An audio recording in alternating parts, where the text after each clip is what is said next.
Frank Hersey. Frank, you've been spending some of today then with supporters of Gbagbo.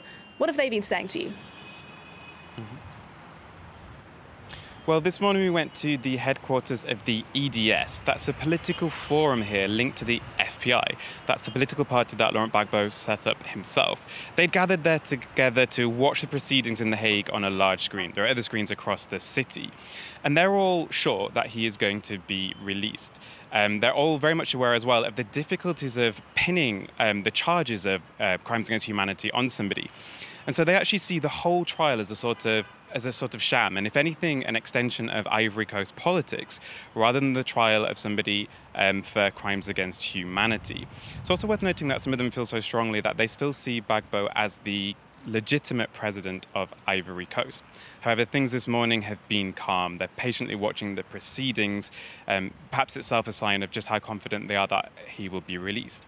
They then expect him to return to the Ivory Coast, where he'll work on reconciliation efforts. These are to help heal the wounds of the civil war and then the violence of the 2010 to 11 post-electoral crisis from where these allegations stem.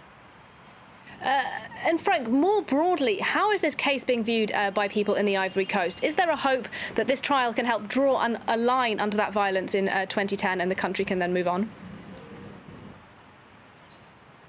Well, yes, and just looking at pro-Gbagbo supporters a little more broadly than the sort of hardcore we met today, they're also positive that he'll be released, but they're taking hope from the fact that the ICC recently acquitted Jean-Pierre Bemba of the Democratic Republic of Congo, although that's an entirely separate case. But an even more positive sign for them is that Simone Gbagbo, the wife of Laurent Gbagbo and the former First Lady of Ivory Coast, was recently pardoned and then released from prison by President Ouattara here.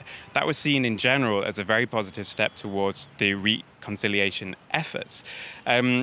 However, there's also the strong anti-Gbagbo camp. But in the last couple of days, we've been speaking to people who are more in the middle ground, including victims of the violence, some of whom don't even know which side killed their loved ones. Yet they're also hoping for an acquittal of Gbagbo, as they simply want the country to move on. Now, this acquittal process is timetabled for the rest of the week in The Hague. It's also worth noting that the following week is the nationwide local elections here in Ivory Coast, but we're not expecting a decision from The Hague in time to influence that, more like another month. Frank Hersey reporting live for us there from Abidjan. Thank you very much indeed.